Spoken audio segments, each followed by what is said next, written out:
Future. Hospitality.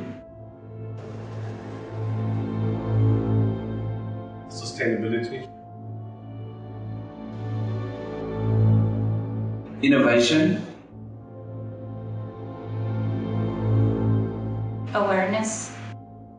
We have to peak our emissions now.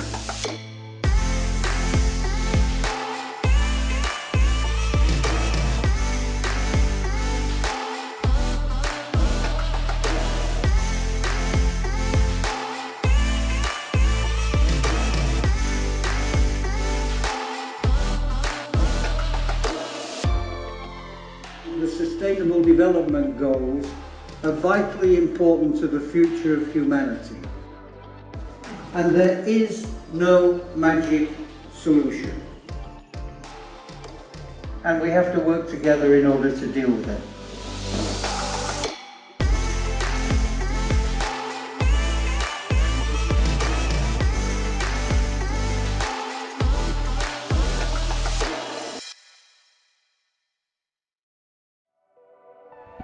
Shifting is all about bringing an international community together to exchange on topics of sustainability and innovation. Throughout this 3-day event, experts from all around the world will share their input and discuss the importance of moving forward to a more sustainable planet. At Les Roches, we are committed to foster change for future generations. And we look forward to welcoming you on board. Shifting, where innovation meets sustainability.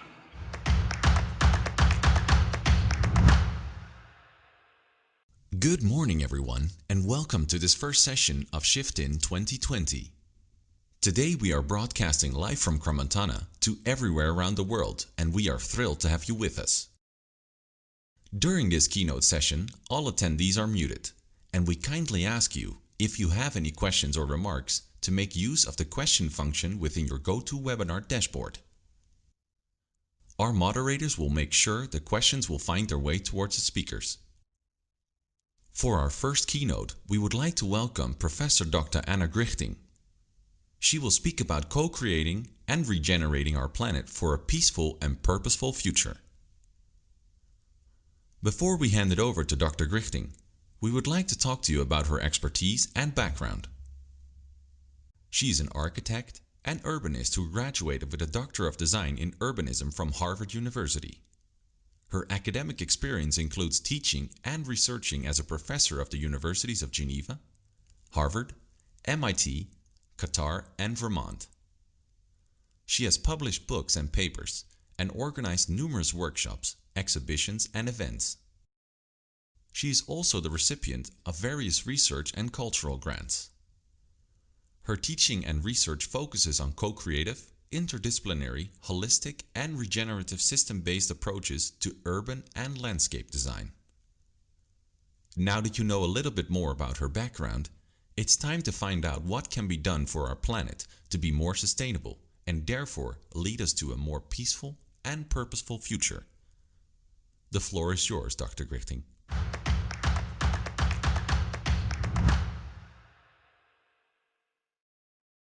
Hello, and thank you very much for this wonderful presentation.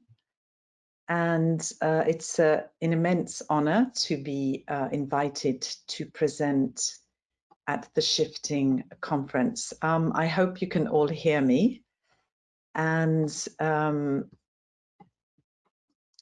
I would like to welcome you to this presentation. So thank you very much. It's wonderful to be part of this festival. I'm from a village which is just beside Crans-Montana, which is called Leukerbad. So after having lived outside of Switzerland for a long time, it's wonderful to reconnect with my homeland, with Valais, and to be invited here today.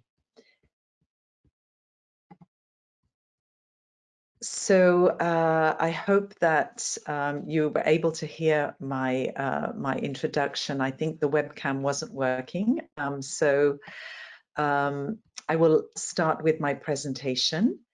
And as has been mentioned, it's about co-creating and regenerating our planet for a peaceful and purposeful future. A few things I would like to talk about is also how the recent pandemic has been linked to the destruction of our natural environment and our relationship with nature. And my feeling is that any new intervention in our territories should be seen as an opportunity to restore nature and reintegrate biodiversity into the built environment. And as designers, I'm an architect and urban designers, we can also minimize the negative effects of any kind of productive or industrial systems. And we can also use natural systems and ecological systems to remediate sites which have been polluted, and what we call healing ecologies in any areas that have been degraded or polluted. And also finally, we should integrate all communities, plant, animal, human communities, in a respectful and balanced symbiosis. And we want to create systems and environments and ecosystems that are agile and resilient to future a crisis or changes. So Michel Foucault, philosopher, said unexpected natural or unnatural disasters and pandemics have a way of revealing undiagnosed pathologies in a country's economic, social and political system. Now, we've seen in this pandemic, which has been challenging for all of us, and especially also for our politicians, and in Switzerland, we've seen how our federal system, which is a very good system, is challenged in this pandemic. And so it's making us think of a lot of things, including the link between economy, ecology, and public health. Also the use of land or buildings, how we have to be more flexible in the use. How the digital infrastructure has become so much more important during the pandemic. The scale of infrastructure and supply chains. We've also seen the threats to supply chains. And finally, it's revealed a lot of fragility in our systems and societies. And so, how can we become more agile in reacting to these fragilities? This is a book that I've been seen mentioned in recent conversations. It's a book that was printed in the 1970s, but it's really talking about it's to do with our economic systems, but it's also a reflection on how we've tended to be, to also think bigger is better, and now thinking that we have to maybe downscale or rescale a lot of our infrastructure systems. We've seen the importance of communities and small communities, neighborhoods during this pandemic. So this is a very important report that was published last year. So why is this important? Because it really shows the importance of climate change and the land use. As an urban planner and architect, we talk about land use, land management, the way we produce food, all the activities that happen on land and of course on sea, that we mustn't forget the sea, and I'll talk about that later. But that's really the impact of everything we are doing is contributing to climate change. And what's interesting is the pandemic has also made us it has made us be aware about public health. So we've started to think more about public health and what is the relationship between our public health, our cities, and our physical and mental health, obviously the diseases of pandemics, the built environment. So it's really bringing this to the forefront. The way I work is with some of these concepts, which is landscape urbanism, multifunctional landscapes, regenerative systems, systems thinking, biocultural diversity, soil biomes, I will talk more about that later, rescaling infrastructures, as we've mentioned before. Also, the link between the urban and rural is important, and the co-creation. So how do we co-create resilient landscapes and systems? So in the co-creation, it means that we all become also actors and owners of these spaces, and that's really important to create sustainability and resilience. So landscape urbanism is working, first of all, landscape and urbanism is, we've tended to separate architecture, landscape and urbanism. and ecology. And the idea is that, as I've always told my students, landscape should not be the icing on the cake of any project, but in fact, landscape needs to become the foundation of any kind of project, whether it's an urban project, an architectural project, because the landscape is the ecology. It's also the whole water system. It's also linked to the biodiversity and productive landscape. For example, whether it's urban agriculture, but it also produces public space, etc.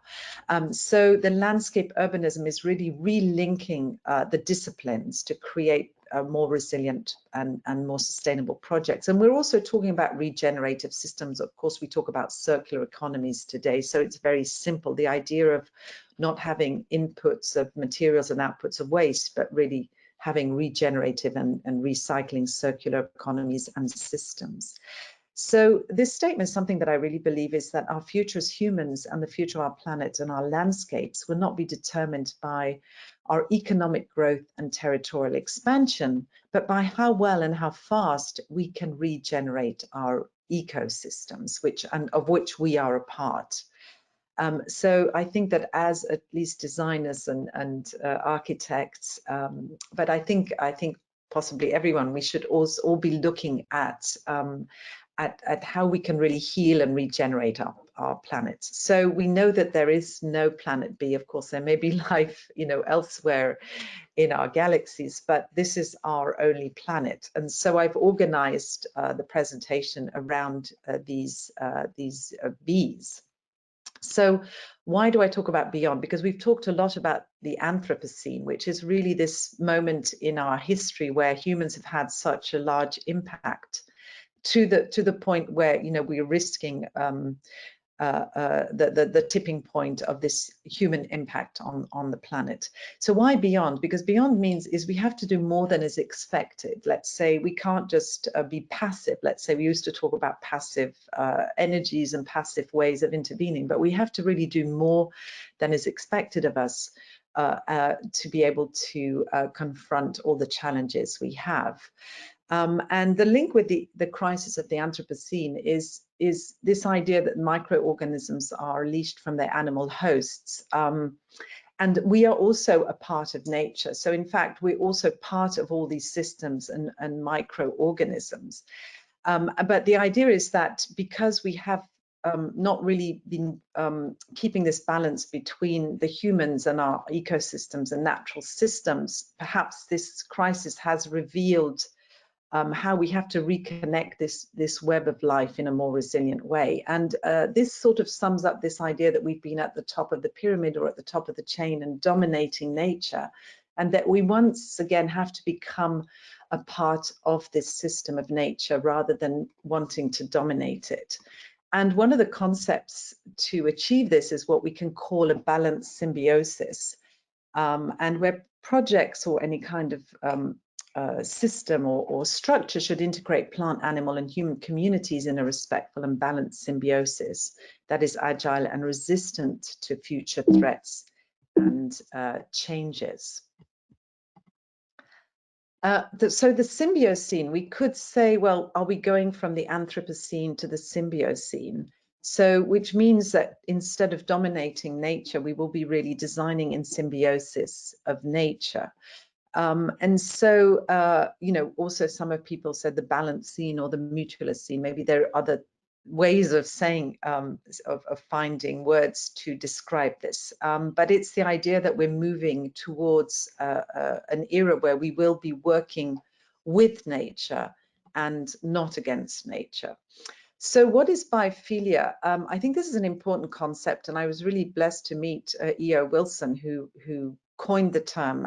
He's a professor at Harvard, and it's really this idea that we have an intimate connection with nature. It's an urge to affiliate with other forms of life, and maybe this is important because it's a way that we will stop, dominating nature, but really have this feeling, this biophilia with nature and other species. And someone else that influenced me was Robert Hénard, who's from Geneva. He was an artist, an animal artist, and he spent hours in nature, you know, representing animals. But he was also one of maybe our first ecologists, and he was at the origin of creation of Pro Natura in Geneva. When I was a child, he was a friend of my family's, and we used to go every year to visit him in his house with his wife and to see his work. So I was very influenced by this. And he also used to really talk about the fact, this intimate link of man and nature. And he wrote many books on ecology really before this became a mainstream subject. So these are things that influenced me. And I wanted to mention this. This was in the 1970s when I was living in Ireland, 1970s, 1980s. And my father actually built he went there to build a factory.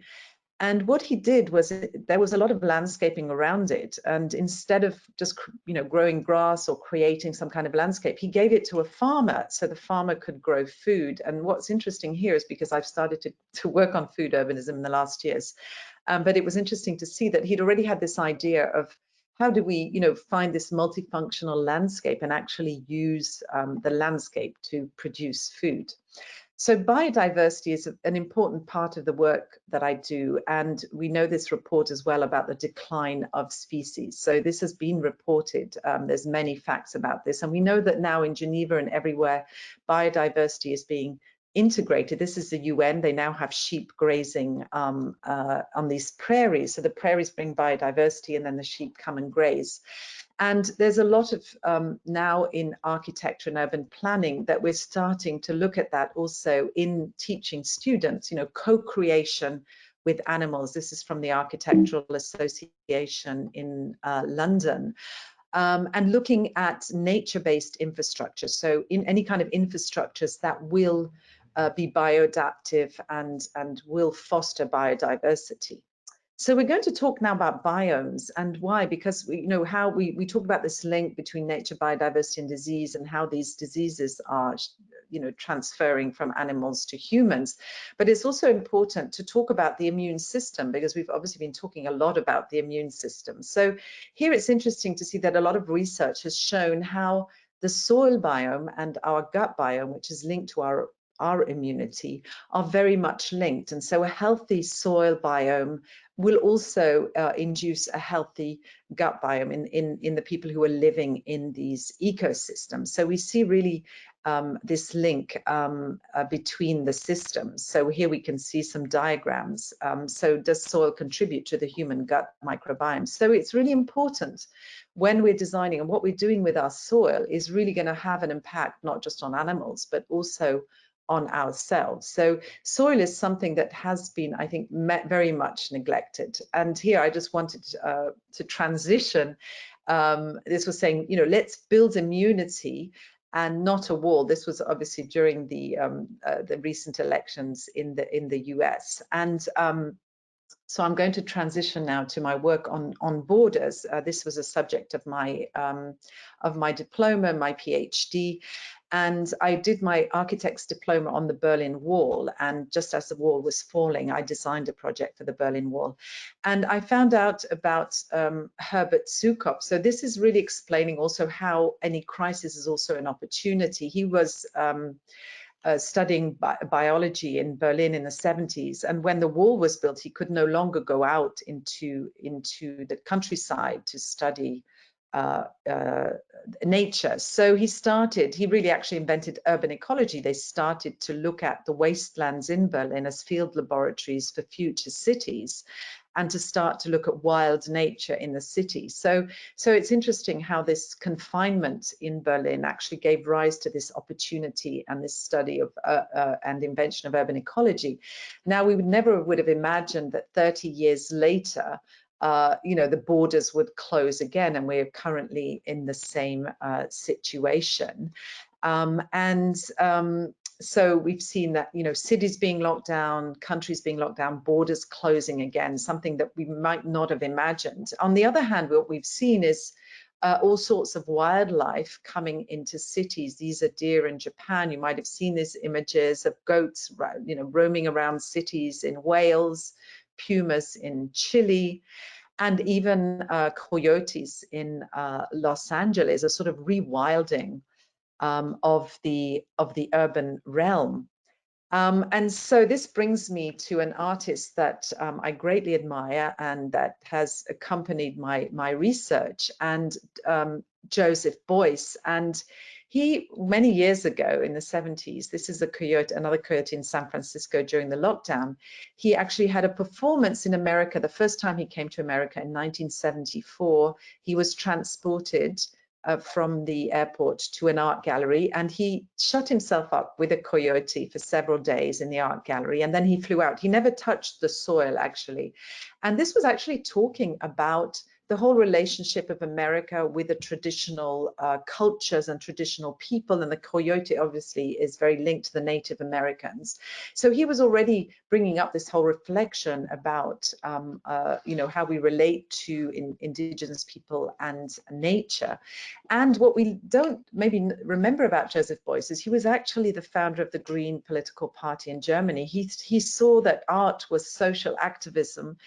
And here he was trying to save the woods. He also saved a lot of wetlands, and he found, art was an artist activist. And as I said, a result was actually the foundation of the Green political party. So it's interesting to see how his activism was then translated into policy and politics. And I was inspired by his work to create. I did an exhibition in Cyprus where I was working on borders, and as obviously the border is a form of chessboard, and one of my pieces was an homage to Joseph Boyce, and it was copper, made with copper and iron, and it was about the sort of rebalancing of the masculine and feminine, which was important also in the building of the future peaceful situation. This was the exhibition in Nicosia. And this is a piece by Joseph Boyce, which was made with iron and copper and felt. And so I was inspired by this piece to create this chessboard sort of for the rebalancing of the masculine and feminine. So now we're going to talk about the 5 Bs briefly, which is birds, bees, butterflies, bats, and bugs, which are all really important for biodiversity, but also for pollination, for all our ecosystems. For example, the Miami blue was nearly extinct after a hurricane in Florida. So of course it's already threatened by many things, including pesticides. And here I was in Tatarstan recently for the Aga Khan Foundation. And this is a landscape in Tatarstan. They have a lot of oil fields, but these are integrated into the rural landscape. So there's also agricultural production. But I saw many of these butterflies on the street. There were hundreds of them dying. And I was thinking, why are these butterflies dying? And I realized, in fact, it was the intensive agriculture. So the pesticides. I heard Vandana Shiva speak when I was in Qatar about the dangers of these monocultures, not just the monocultures, and also obviously the pesticides, but all of these are real dangers to biodiversity and resilient ecosystems. So she's written the book about tomorrow's biodiversity, very important, the work that she's doing. And here we can see the impact of organic farming and sort of using natural systems on biodiversity. And obviously these butterflies, monarch butterflies, are endangered. And it's also interesting to see how architects like here, for example, Terraform, are actually thinking, how can we create a facade that's going to be friendly and invite this endangered species. So we can see in architecture also, we can create habitats, not just for people, but also for endangered species. And this is once again the AA Association Architecture School looking at, human and animal coexistence. So this is an emerging topic. So Berlin, this is where I started my work on borders. This was my project for the Berlin Wall. And here we see a park that was created by the local communities between East and West Berlin as a public space, but also a memory of the Berlin Wall. And we also see that this project for the Iron Curtain Greenbelt is also a way of, as you can see, all these endangered species or flagship species along the green belt. And what's really interesting is that the idea is to keep the patrol path all along the Iron Curtain green belt, and also to create these havens for endangered animals and biodiversity. What's interesting in this project is that it was actually initiated by bird watchers who were by the Iron Curtain in Germany, and then it became a project in the whole of Germany, and it was the biggest biological inventory in the history of Germany. There are also landscapes of memory along the Iron Curtain, so this biodiversity is also associated obviously with the archaeology of the conflict and the memory. So the buffer we saw just recently, I showed you some of the projects, the chessboards in Cyprus, but I've also been working on a sort of master plan for the Green Line in Cyprus. I won't go into the history of North and South Cyprus, but you can find lots of information about that. But the idea is how to create a sort of ecological green belt in the space of this military buffer zone. And one of the approaches we had with our students was how to transform it for the food, water, energy, and waste nexus. So I won't go into all of these projects, but it's showing how we bring this idea of food, water, energy, waste, recycling concrete in the ghost city, making public spaces, thinking about the water infrastructure, the different sources of water. This is actually abandoned copper mines, because Cyprus, the name Cyprus comes from copper, and Venus Aphrodite, who was said to emerge in Cyprus, is also associated with the copper mine. So the idea is to recreate, to remediate these copper mines and to create landscapes that associate with Aphrodite and Venus, but also create ecological landscapes.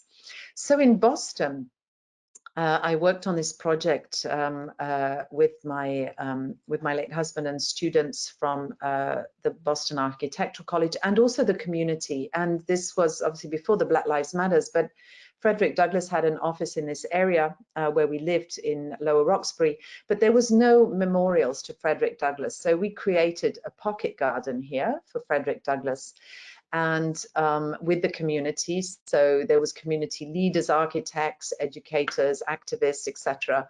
And we also had events, but the idea was creating this garden also so the new generations would know who Frederick Douglass was. So here are the architecture students creating the memorial to Frederick Douglass. So this is what you would call a pocket park, but it was very important for the memory and also for the community. This was an abandoned lot in an area in the city where the city was not creating any public spaces, so it was underserved for public spaces. So it was very important to create the memory and the public space, and then it continued to go into urban farming and food, and that's how I got interested in food agriculture. So this is, we were talking about regenerating bioremediation. This is just one example of a steel mill that's been repurposed. And so obviously there's the, you know, the biodiversity, the nature, keeping the industrial archaeology and heritage, but bringing in the remediation. And this is some salt mines in Montenegro. And here, these are on a flyway. It's the Eurasian flyway. So the idea has been, how do we create from these salt mines actually a habit? It's a temporary habitat. So it's a kind of hospitality that we're creating for animals, temporary for those who are flying through. So the idea was, how can we still produce salt, but then create this ecological habitat flyover? And briefly, I'll present this project because this was one of my students in the GSD when I was teaching fellow.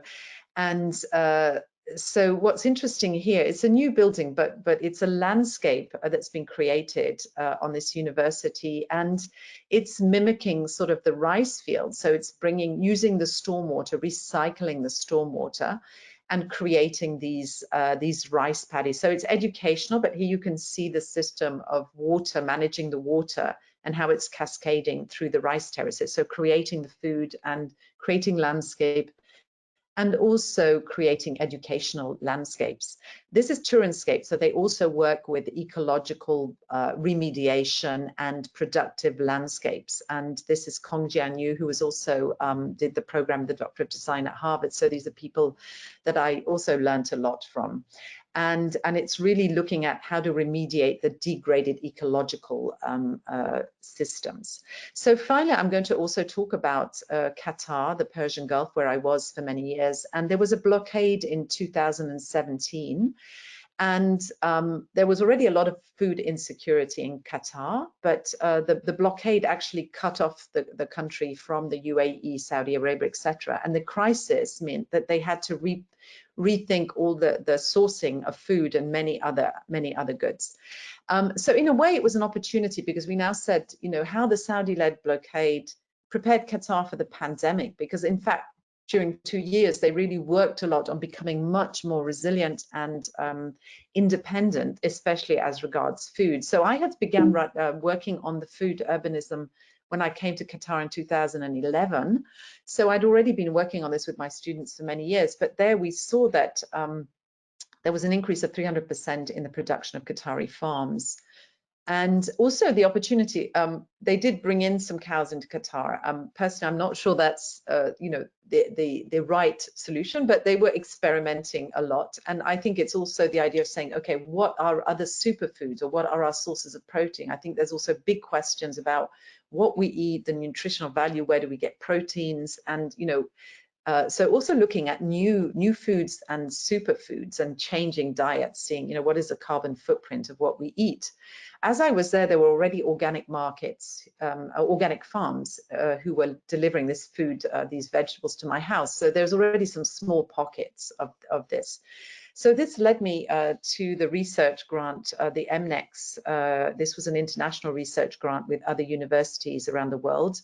And we created a living laboratory at Qatar University. So the idea is that a university is sort of a living laboratory. It's a microcosm of the city. And we worked with an urban farm that's working with permaculture and biodiversity. And you can see that the scale is more or less the same. So in a way, it's a way of bringing the farm to the university. Here we're visiting the farm with the international researchers, and this is the model of our campus. And the idea was then, how do we redesign the campus using these systems? So some of the things we're thinking is creating the food forests, obviously the composting, urban water machine, a permaculture food lab using biochar, having a biodiversity wadi. The wadi is the river, so reactivating the water systems with recycled water.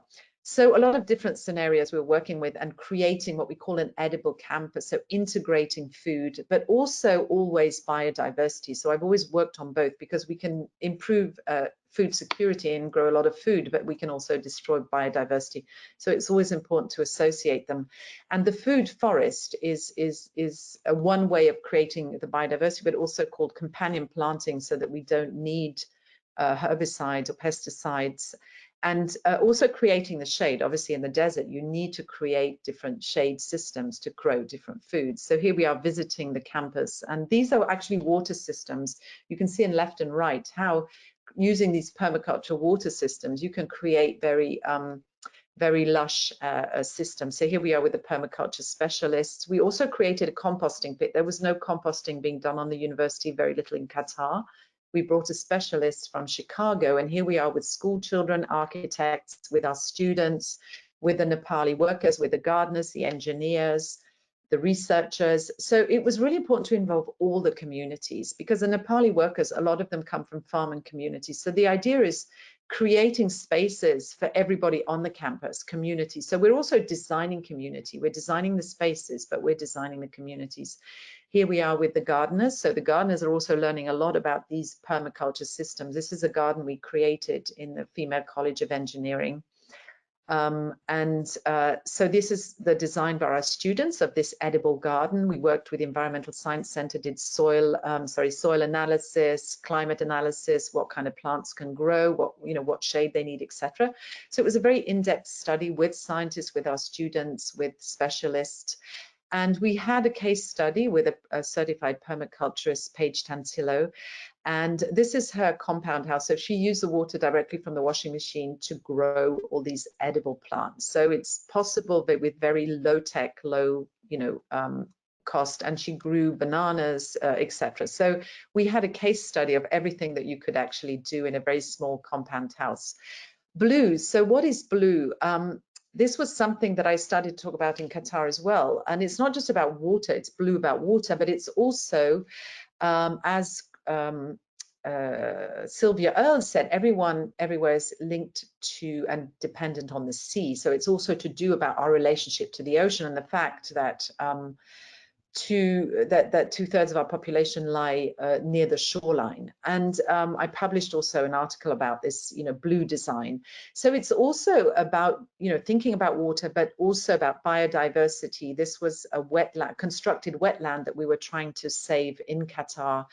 And we did charrettes with our students and with some architects. We created an association, Friends of Abu Nakla, to save this constructed wetlands. It was based on the High Line in New York, this idea that the High Line in New York was created by the Friends of the High Line.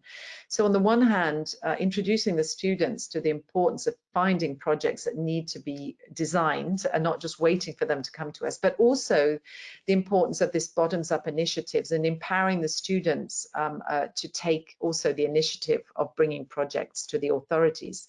So we also looked at the habitat diversification, how many species over time were developed. You can see here this wetland, which is more or less the same size as the Doha Corniche, and the designs that we came up with our students that we brought to the Public Works, the president of the Public Works, and we also finally brought to the Minister of Municipality and Urban Planning. So this was this bottoms-up idea that we brought these projects actually to the authorities.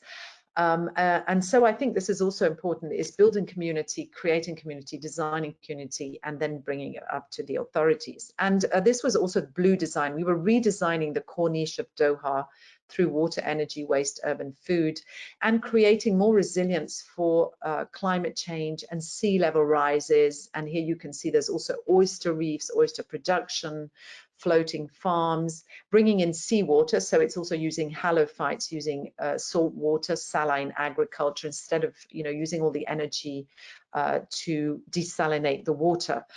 So these are also scenarios using treated sewage effluent. Here we had a project on urban forestry, creating a new, an urban green belt using the treated sewage effluents.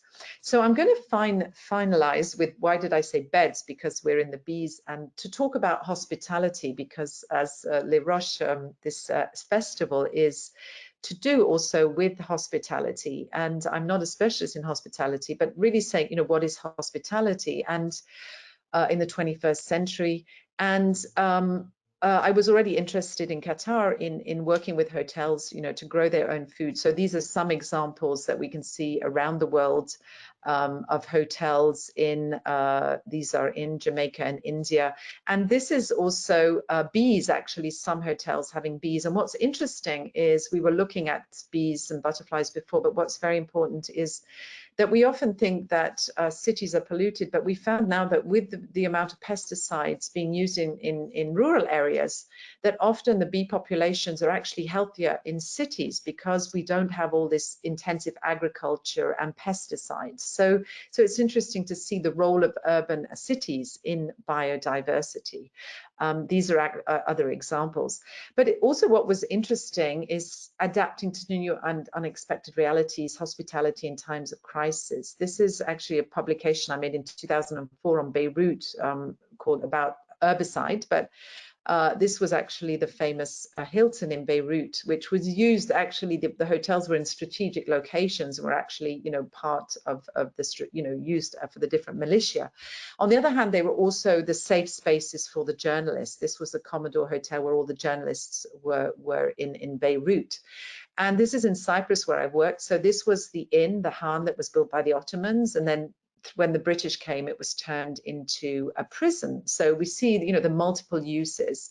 In the Mediterranean, this was in Kos. So, these hotels were then transformed for refugees. We've also seen the Hotel Plaza in Athens, which was taken over for many years for refugees. But there are some projects also here in Bavaria.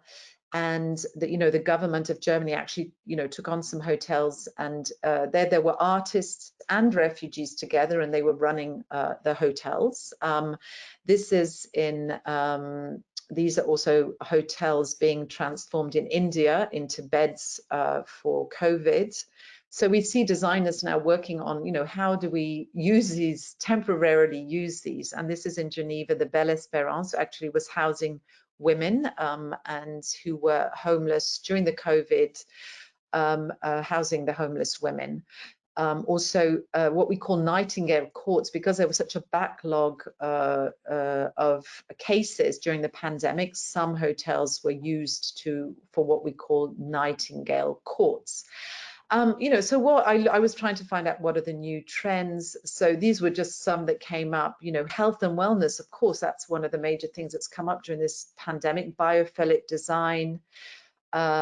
Local, authentic, and smaller. So we saw that in the beginning. Smaller is beautiful. Hybrid is a new back. So the virtual, that everything is virtual. I also saw a lot about touchless. That hotels, there's going to be a lot of more touchless in the hotels. And creativity. Of course, I think we're all being challenged to be creative at this time. So the question is really, what is even, I would say could be interesting discussion, what is the concept of hospitality even in the 21st century? So when we think of biodiversity, that a hotel will be hospitable to its guests, but also to all the biodiversity that it will bring in. And in the temporary uses, obviously, what a hotel becomes, what is our hospitality on a much larger scale towards, refugees, towards other people. So I think that's maybe a question that we can leave. And I thank you very, very much for your kind invitation and for your attention. Thank you very much. Thank you, Professor Dr. Anna Grichting, for this great presentation. We would still like to ask everybody if they have any questions to make use of the question section within your GoToWebinar dashboard, and that we can now directly ask these questions towards Dr. Grichting.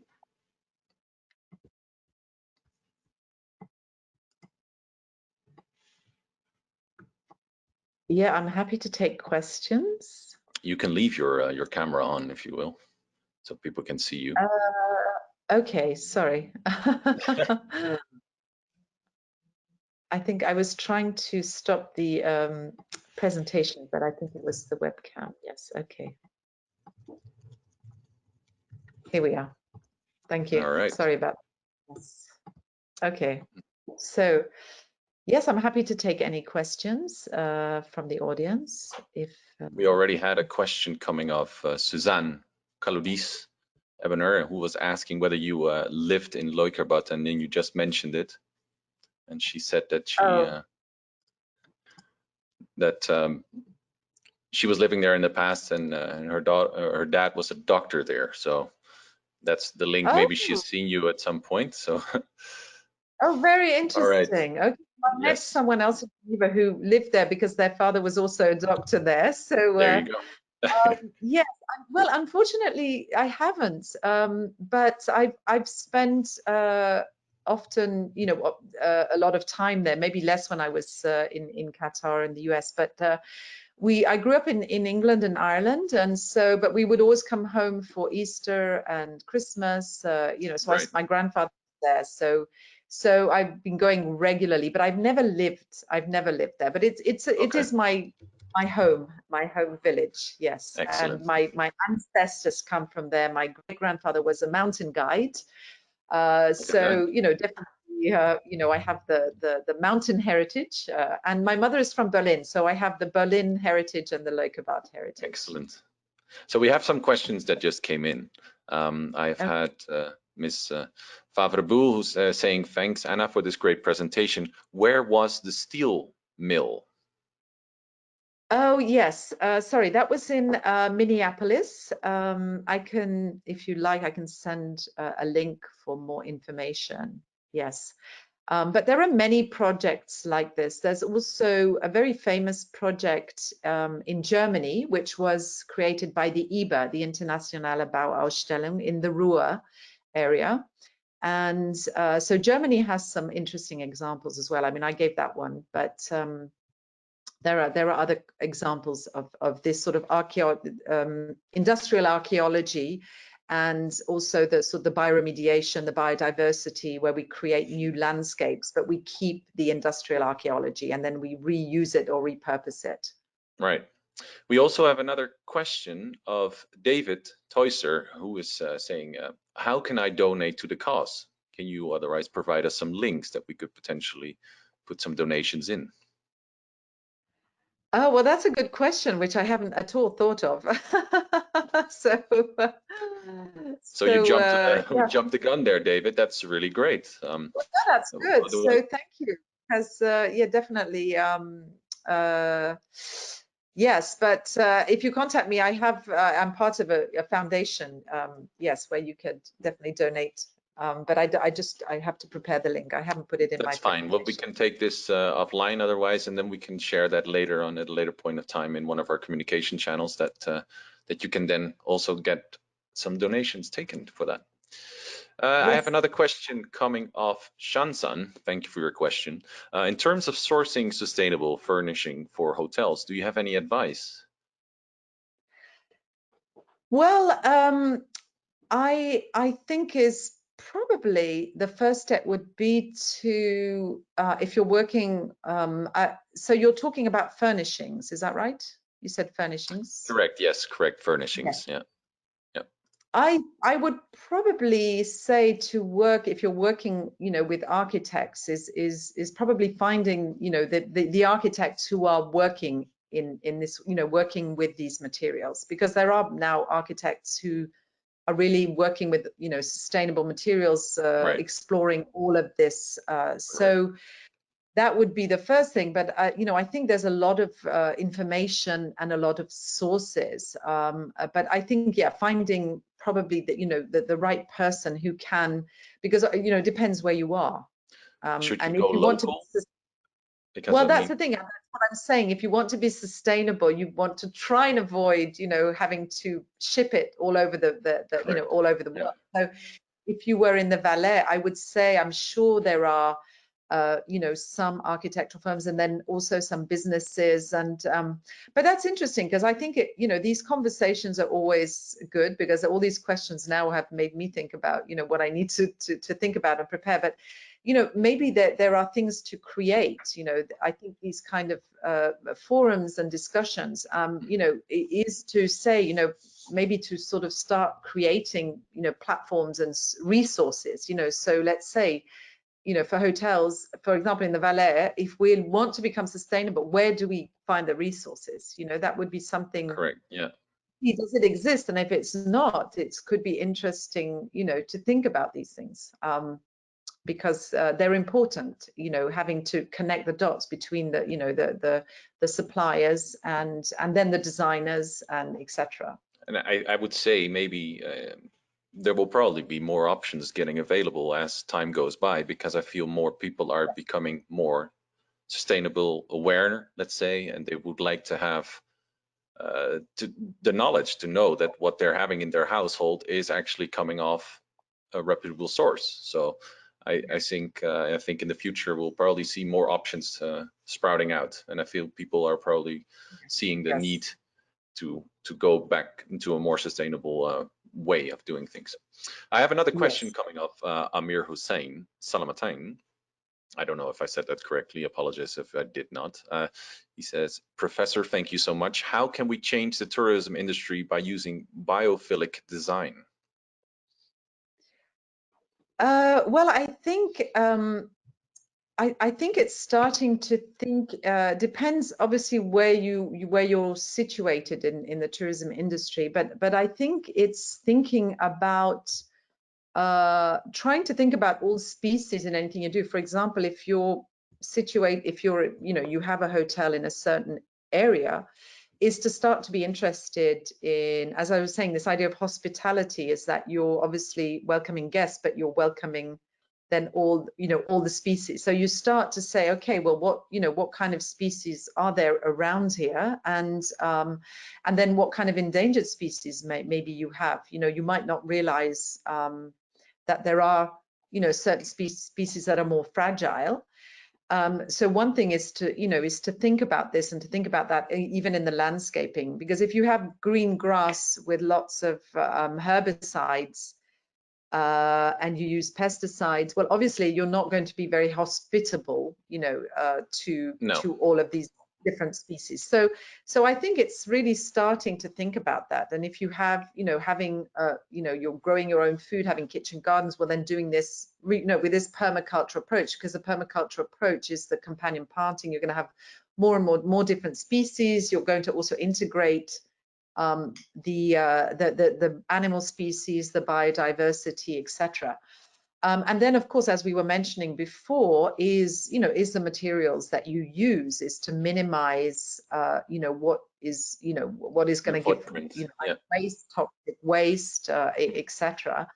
And then, as much as possible, trying to become sort of regenerative. So, how can you recycle your water? As we've seen, and I think maybe this is little known, but you can use water, grey water. We have black water, sewage water, and grey water, but grey water can be actually used directly in a garden. For example, this washing machine use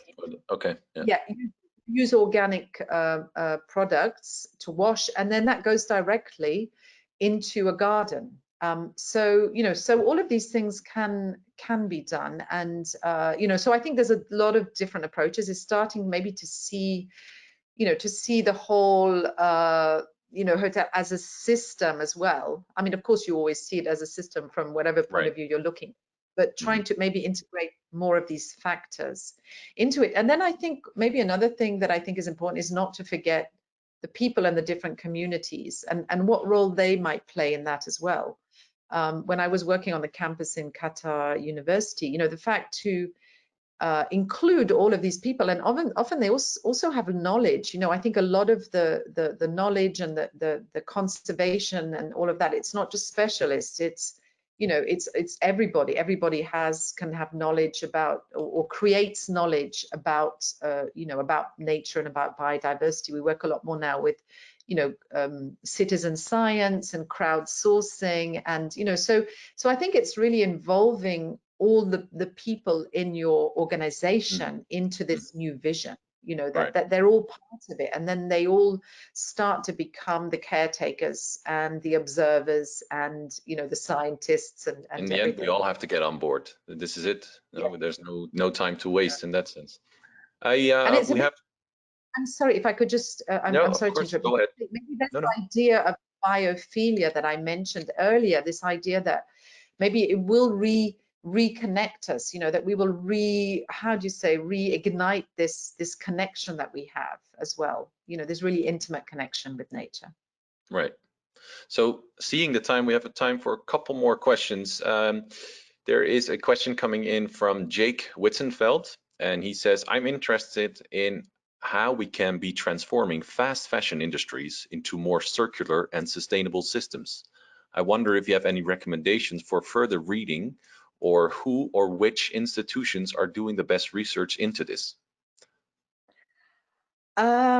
Unfortunately, I don't know so much about the fashion industry in particular, but I think there's a lot of interesting. I mean, I've seen a lot of interesting examples of whether it's repurposing, using recycling materials.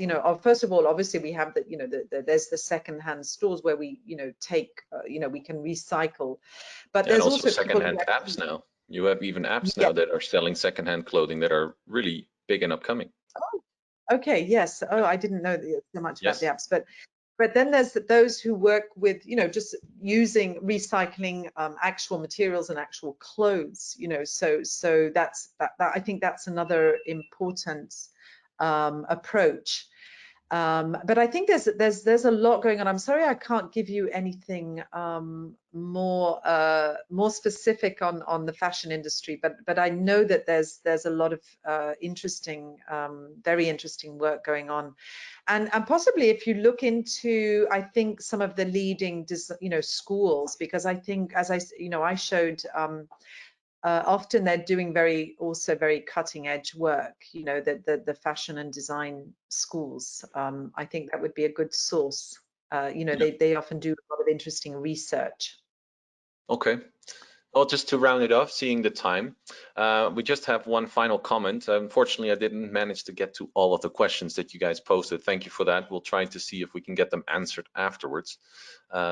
This comment is coming off Ms. Wong, and she's saying, thank you for this mind-provoking presentation. You have helped us reshape the perspective in the community and the landscape that we live in. The La Roche community is looking forward to have Anna with us to find ways to creating a more bio campus, like the one that you helped to implement in Qatar. So I think that's probably a really nice ending to this presentation that you just did. Well, thank you so much. Thank you very much, Ms. Wong, for this really very nice comment, and thank you also for hosting me and inviting me. It's a great honor, huge privilege. Thank you so much. All right. And I'm happy to contribute to the campus.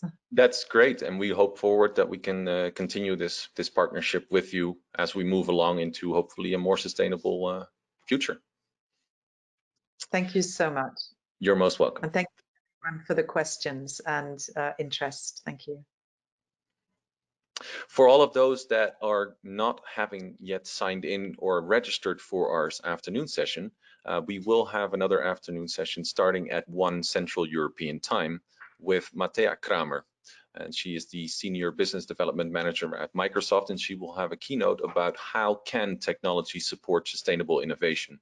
So if you guys are all interested, please do register for this session, and we look forward to seeing you later this afternoon. And for now, once again, thank you, Dr. Anna Grichting, and I wish you a very pleasant continuation of your day.